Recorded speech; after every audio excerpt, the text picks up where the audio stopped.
आज 10 साल से जब्त कर रहा हूं। अपने इस नन्हे से हृदय में अग्नि का दहकता हुआ कुंड छिपाए बैठा हूं। संसार में कहीं शांति होगी, कहीं सैर तमाशे होंगे, कहीं मनोरंजन की वस्तुएं होंगी। मेरे लिए तो अब यही अग्निराशि है और कुछ नहीं। जीवन की सारी अभिलाषाएं इसी में जलकर राख हो गईं। किससे अपनी मनोव्यथा कहूं? फायदा ही क्या?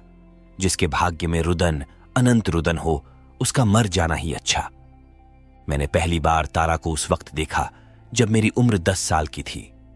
मेरे पिता आगरे के एक अच्छे डॉक्टर थे। लखनऊ में मेरे एक चचा रहते थे। उन्होंने वकालत में काफी धन कमाया था।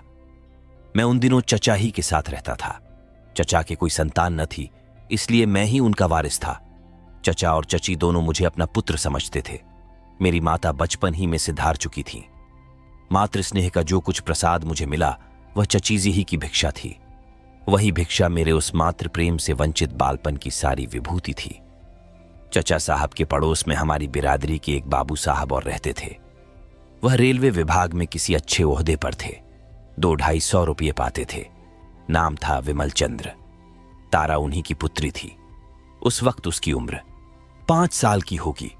बचपन का वह दिन आज भी आंखों के सामने है जब तारा एक फ्रॉक पहने, बालों में एक गुलाब का फूल गूंथे हुए मेरे सामने आकर खड़ी हो गई। कह नहीं सकता क्यों मैं उसे देखकर झेम सा गया। मुझे वह देव कन्या सी मालूम हुई जो उषा काल के सौरभ और प्रकाश से रंजित आकाश से उतर आई हो।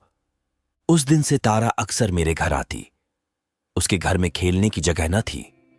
चचा साहब के घर के सामने लंबा चौड़ा मैदान था, वहीं वह खेला करती। धीरे धीरे मैं भी उससे मानूस हो गया।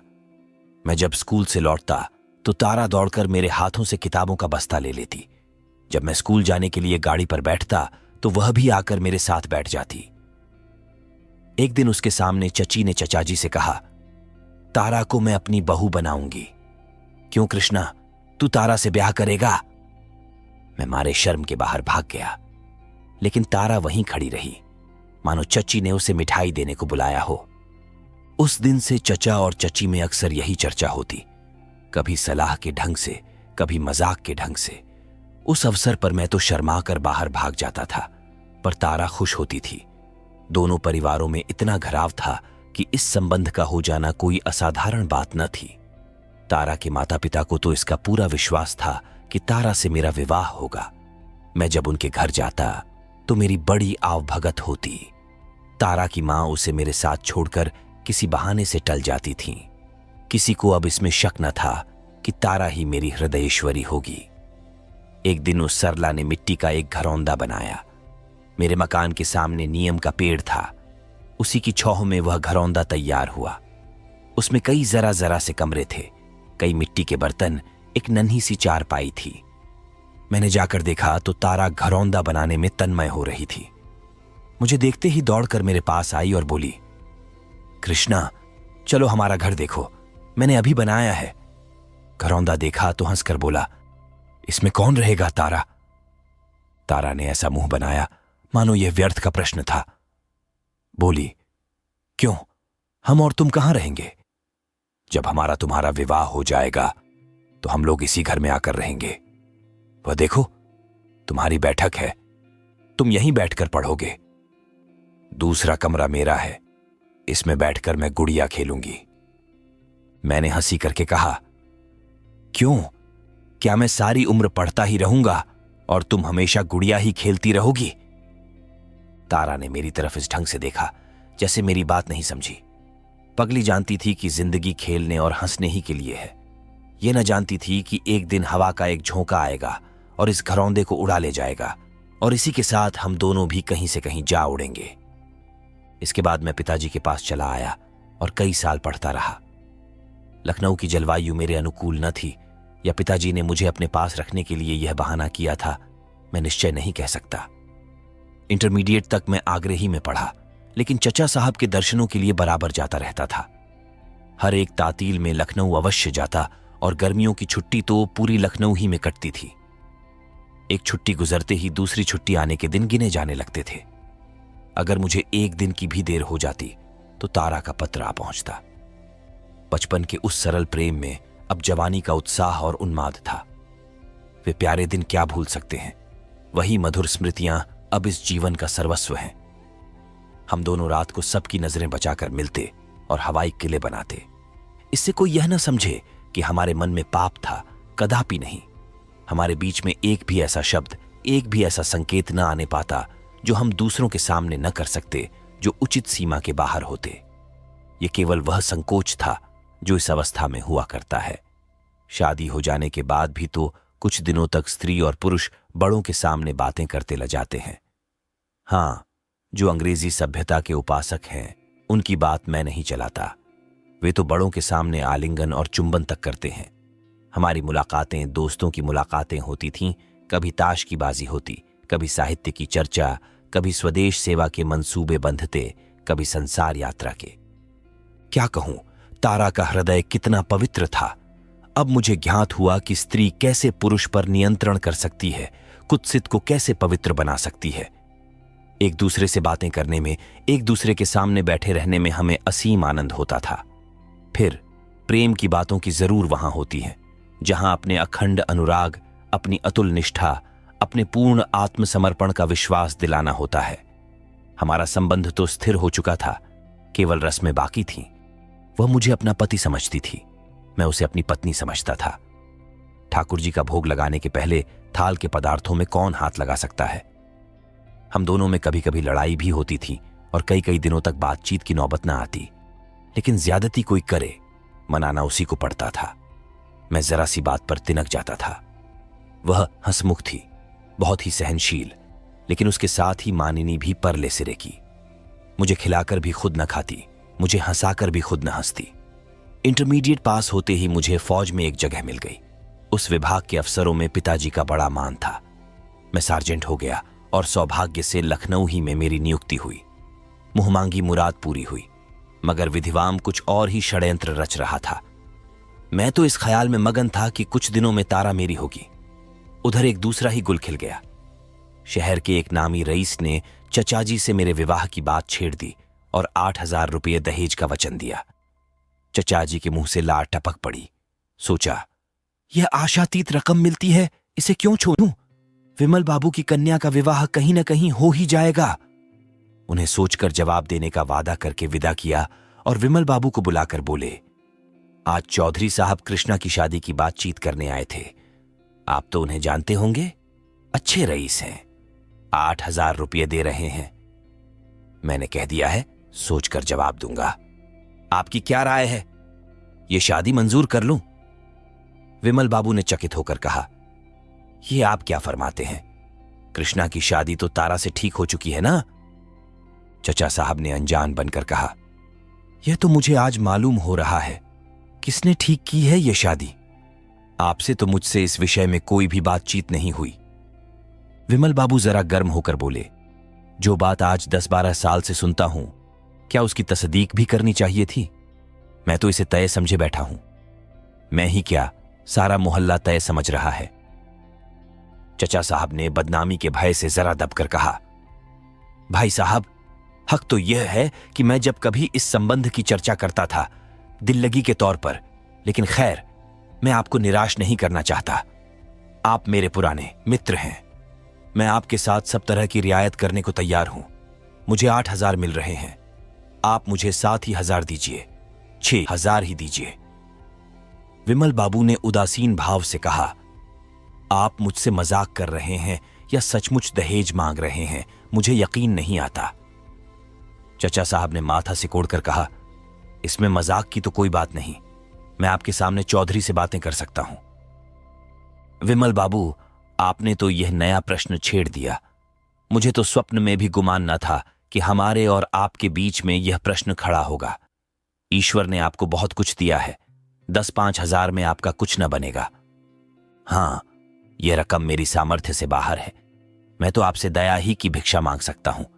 आज 10-12 साल से हम कृष्णा को अपना दामाद समझते आ रहे हैं। आपकी बातों से भी कई बार इसकी तस्दीक हो चुकी है। कृष्णा और तारा में जो प्रेम है वह आपसे छिपा नहीं है। ईश्वर के लिए थोड़े से रुपयों के वास्ते कई जनों का खून न कीजिए। चचा साहब ने धृष्टता से कहा, विमल बाबू, मुझे खेद है कि मैं इस विषय में और नहीं दब सकता। विमल बाबू जरा तेज होकर बोले, आप मेरा गला घोंट रहे हैं? चचा, आपको मेरा एहसान मानना चाहिए कि कितनी रियायत कर रहा हूं। विमल, क्यों ना हो, आप मेरा गला घोंटें और मैं आपका एहसान मानूं? मैं इतना उदार नहीं हूं। अगर मुझे मालूम होता कि आप इतने लोभी हैं तो आपसे दूर ही रहता। मैं आपको सज्जन समझता था। अब मालूम हुआ कि आप भी कौड़ियों के गुलाम हैं। जिसकी निगाह में मुरौवत नहीं, जिसकी बातों का कोई विश्वास नहीं, उसे मैं शरीफ नहीं कह सकता। आपको अख्तियार है, कृष्णा बाबू की शादी जहां चाहे करें, लेकिन आपको हाथ न मलना पड़े तो कहिएगा। तारा का विवाह तो कहीं न कहीं हो ही जाएगा, और ईश्वर ने चाहा तो किसी अच्छे ही घर में होगा। संसार में सज्जनों का अभाव नहीं है, मगर आपके हाथ अपयश के सिवा और कुछ न लगेगा। चचा साहब ने त्योरियां चढ़ाकर कहा, अगर आप मेरे घर में न होते तो इस अपमान का कुछ जवाब देता। विमल बाबू ने छड़ी उठा ली और कमरे से बाहर जाते हुए कहा, आप मुझे क्या जवाब देंगे? आप जवाब देने के योग्य ही नहीं हैं। उसी दिन शाम को जब मैं बैरक से आया और जलपान करके विमल बाबू के घर जाने लगा तो चची ने कहा, कहां जाते हो? विमल बाबू से और तुम्हारे चचा जी से आज एक झड़प हो गई। मैंने ठिठक कर ताज्जुब के साथ कहा, झड़प हो गई? किस बात पर? चची ने सारा का सारा वृत्तांत कह सुनाया और विमल को जितने काले रंगों में रंग सकी रंगा। तुमसे क्या कहूं बेटा, ऐसा मुंहफट तो आदमी ही नहीं देखा। हजारों ही गालियां दी, लड़ने पर आमादा हो गया। मैंने 1 मिनट तक सन्नाटे में खड़े रहकर कहा, अच्छी बात है, वहां न जाऊंगा, बैरक जा रहा हूं। चची बहुत रोई चिल्लाई, पर मैं एक क्षण भर भी न ठहरा।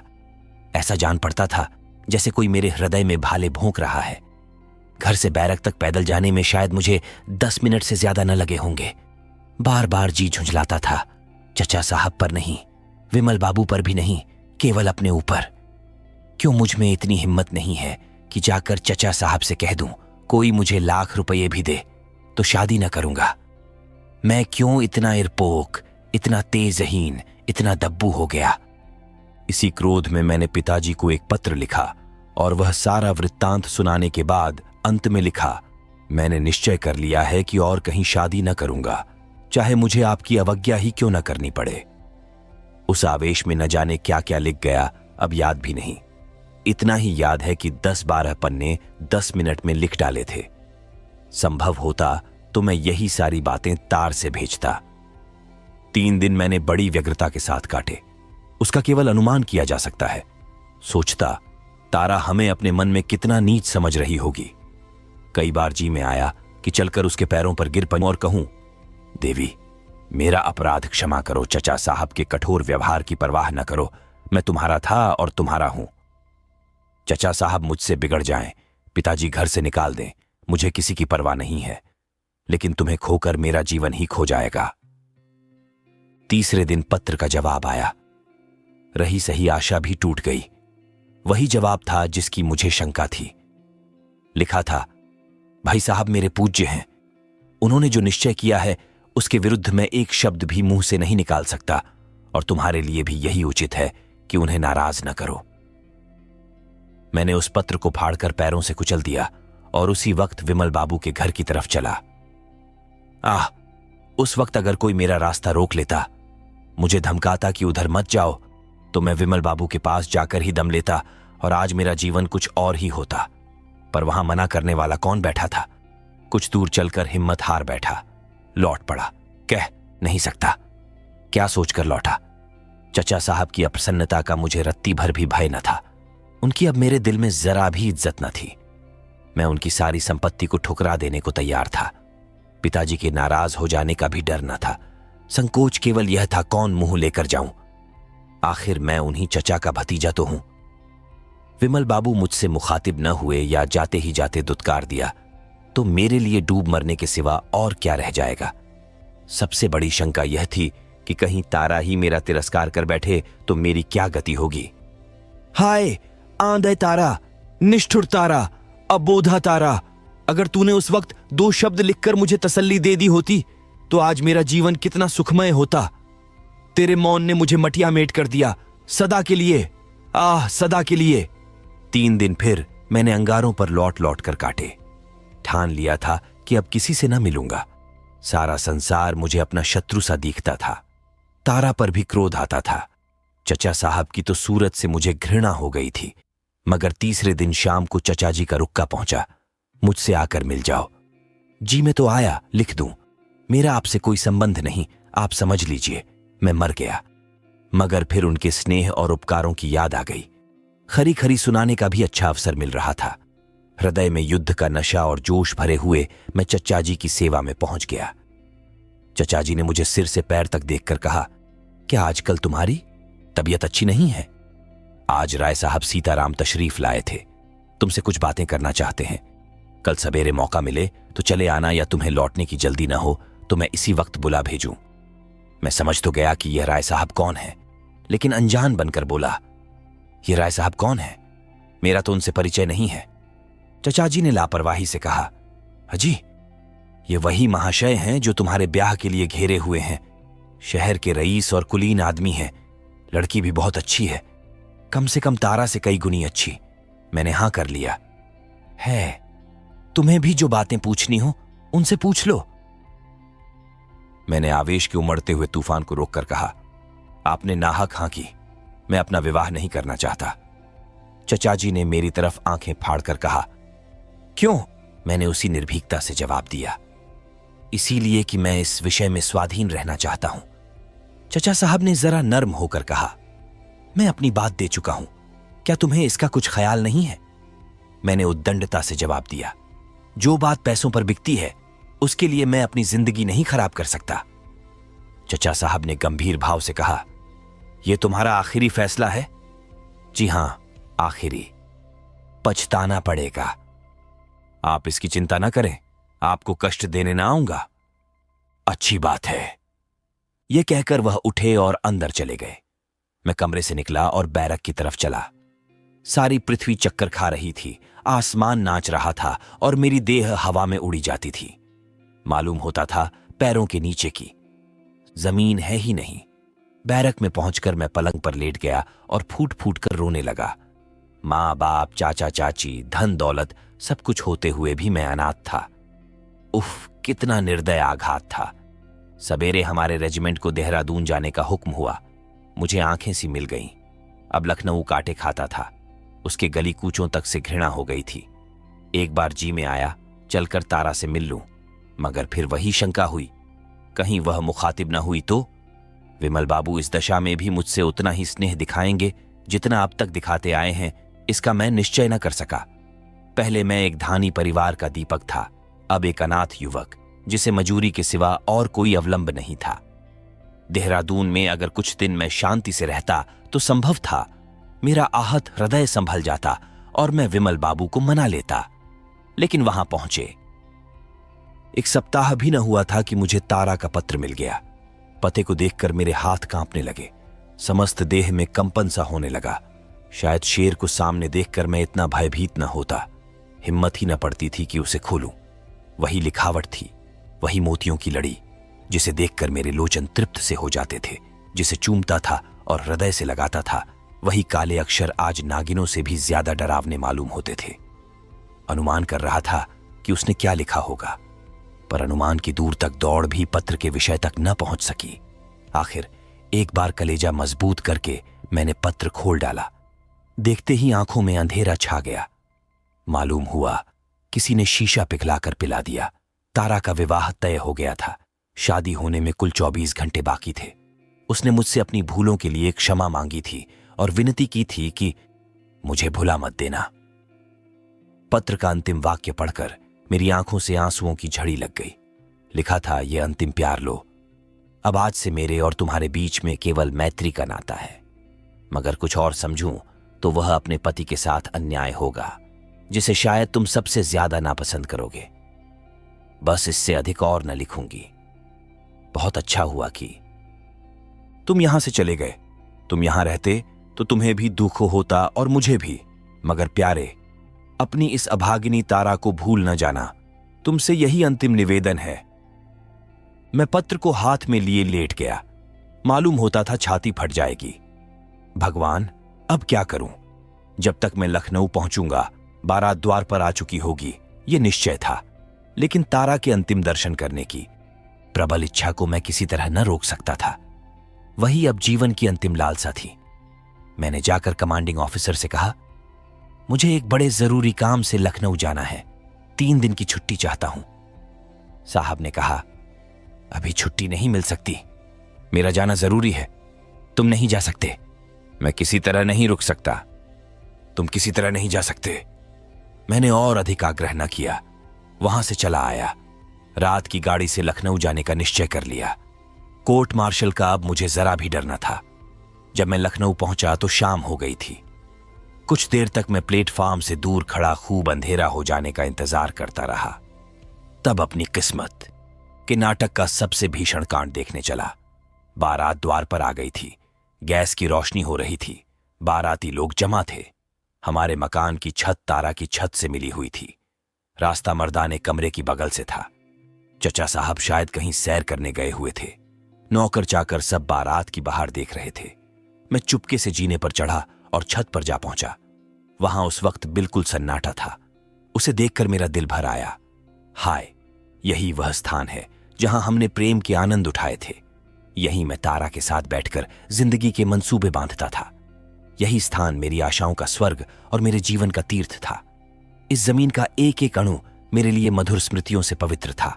पर हाय, मेरे हृदय की भांति आज वह भी उजाड़ सुनसान अंधेरा था। मैं उसी जमीन से लिपटकर खूब रोया, यहां तक कि हिचकियां बंध गईं। काश उस वक्त तारा वहां आ जाती तो मैं उसके चरणों पर सिर रखकर हमेशा के लिए सो जाता। मुझे ऐसा भासित होता था कि तारा की पवित्र आत्मा मेरी दशा पर रो रही है। आज भी तारा यहां जरूर आई होगी। शायद इसी जमीन पर लिपटकर वह भी रोई होगी। उस भूमि से उसके सुगंधित केशों की महक आ रही थी। मैंने जेब से रूमाल निकाला और वहां की धूल जमा करने लगा। एक क्षण में मैंने सारी छत साफ कर डाली और अपनी अभिलाषाओं की इस राख को हाथ में लिए घंटों रोया। यही मेरे प्रेम का पुरस्कार है, यही मेरी उपासना का वरदान है, यही मेरे जीवन की विभूति है। हाय री दुराशा। नीचे विवाह के संस्कार हो रहे थे। ठीक आधी रात के समय वधू मंडप के नीचे आई। अब भांवरें होंगी। मैं छत के किनारे चला आया और वह मर्मांतक दृश्य देखने लगा। बस यही मालूम हो रहा था कि कोई हृदय के टुकड़े किए डालता है। आश्चर्य है, मेरी छाती क्यों ना फट गई, मेरी आंखें क्यों ना निकल पड़ी। वह मंडप मेरे लिए एक चिता थी जिस पर मेरे जीवन का आधार था, जला जा रहा था। भांवरें समाप्त हो गईं तो मैं कोठे से उतरा। अब क्या बाकी था, चिता की राख भी जलमग्न हो चुकी थी। दिल को थामे वेदना से तड़पता हुआ जीने के द्वार तक आया, मगर द्वार बाहर से बंद था। अब क्या हो, उल्टे पांव लौटा। अब तारा के आंगन से होकर जाने के सिवा दूसरा रास्ता न था। मैंने सोचा, इस जमघट में मुझे कौन पहचानता है, निकल जाऊंगा। लेकिन ज्यों ही आंगन में पहुंचा, तारा की माताजी की निगाह पड़ गई। चौंक कर बोली, कौन कृष्णा बाबू, तुम कब आए? आओ मेरे कमरे में आओ। तुम्हारे चचा साहब के भय से हमने तुम्हें न्योता नहीं भेजा। तारा प्रातः काल विदा हो जाएगी, आओ उससे मिल लो, दिन भर से तुम्हारी रट लगा रही है। यह कहते हुए उन्होंने मेरा बाजू पकड़ लिया और मुझे खींचते हुए अपने कमरे में ले गईं। फिर पूछा, अपने घर से होते हुए आए हो ना? मैंने कहा, मेरा घर यहां कहां है? क्यों, तुम्हारे चचा साहब नहीं हैं? हां, चचा साहब का घर है, मेरा घर अब कहीं नहीं है। बनने की कभी आशा थी, पर आप लोगों ने वह भी तोड़ दी। हमारा इसमें क्या दोष था भैया, लड़की का ब्याह तो कहीं ना कहीं करना था। तुम्हारे चचा जी ने तो हमें मंझधार में छोड़ दिया था, भगवान ही ने उबारा। क्या अभी स्टेशन से चले आ रहे हो? तब तो अभी कुछ खाया भी ना होगा। हां, थोड़ा सा जहर ला कर दीजिए, यही मेरे लिए सबसे अच्छी दवा है। वृद्धा विस्मित होकर मुंह ताकने लगी। मुझे तारा से कितना प्रेम था, वह बेचारी क्या जानती थी।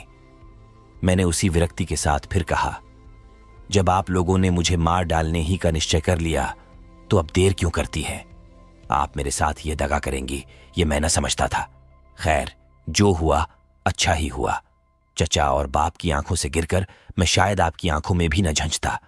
बुढ़िया ने मेरी तरफ शिकायत की नजरों से देखकर कहा, तुम हमको इतना स्वार्थी समझते हो बेटा?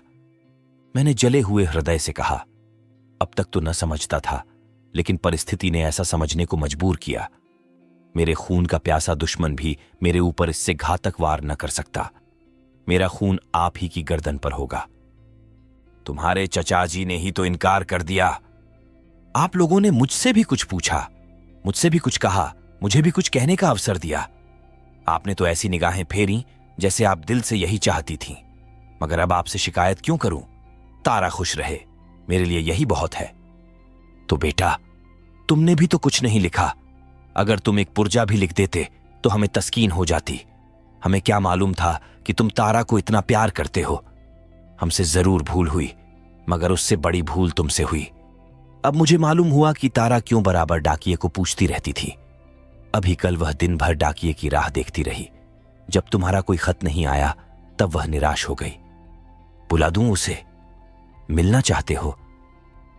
मैंने चारपाई से उठकर कहा, नहीं नहीं, उसे मत बुलाइए। मैं अब उसे नहीं देख सकता। उसे देखकर मैं न जाने क्या कर बैठूं। यह कहता हुआ मैं चल पड़ा। तारा की मां ने कई बार पुकारा, पर मैंने पीछे फिर कर भी न देखा। यह है मुझ निराश की कहानी। इसे आज 10 साल गुजर गए। इन 10 सालों में मेरे ऊपर जो कुछ बीती उसे मैं ही जानता हूं। कई कई दिन मुझे निराहार रहना पड़ा है। फौज से तो उसके तीसरे ही दिन निकाल दिया गया था। अब मारे मारे फिरने के सिवा मुझे कोई काम नहीं। पहले तो काम मिलता ही नहीं, और अगर मिल भी गया तो मैं टिकता नहीं। जिंदगी पहाड़ हो गई है। किसी बात की रुचि नहीं रही। आदमी की सूरत से दूर भागता हूं। तारा प्रसन्न है। 3-4 साल हुए एक बार मैं उसके घर गया था। उसके स्वामी ने बहुत आग्रह करके बुलाया था। बहुत कस्में दिलाई, मजबूर होकर गया। वह कली अब खिलकर फूल हो गई है। तारा मेरे सामने आई। उसका पति भी बैठा हुआ था। मैं उसकी तरफ ताक न सका। उसने मेरे पैर खींच लिए। मेरे मुंह से एक शब्द भी न निकला। अगर तारा दुखी होती, कष्ट में होती, फटे हालों में होती तो मैं उस पर बलि हो जाता। पर संपन्न, सरस, विकसित तारा मेरी संवेदना के योग्य न थी।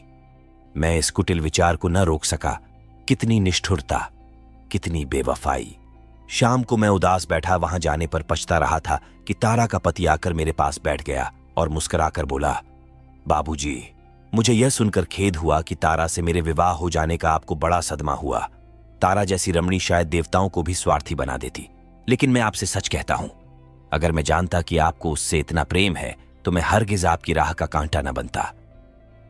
शोक यही है कि मुझे बहुत पीछे मालूम हुआ। तारा मुझसे आपकी प्रेम कथा कह चुकी है। मैंने मुस्कुराकर कहा, तब तो आपको मेरी सूरत से घृणा होगी। उसने जोश से कहा, इसके प्रतिकूल मैं आपका आभारी हूं। प्रेम का ऐसा पवित्र, ऐसा उज्जवल आदर्श आपने उसके सामने रखा। वह आपको अब भी उसी मोहब्बत से याद करती है। शायद कोई दिन ऐसा नहीं जाता कि आपका जिक्र न करती हो। आपके प्रेम को वह अपनी जिंदगी की सबसे प्यारी चीज समझती है। आप शायद समझते हो कि उन दिनों को याद करके उसे दुहक होता होगा। बिल्कुल नहीं, वही उसके जीवन की सबसे मधुर स्मृतियां हैं। वह कहती है, मैंने अपने कृष्णा को तुम में पाया है। मेरे लिए इतना ही काफी है।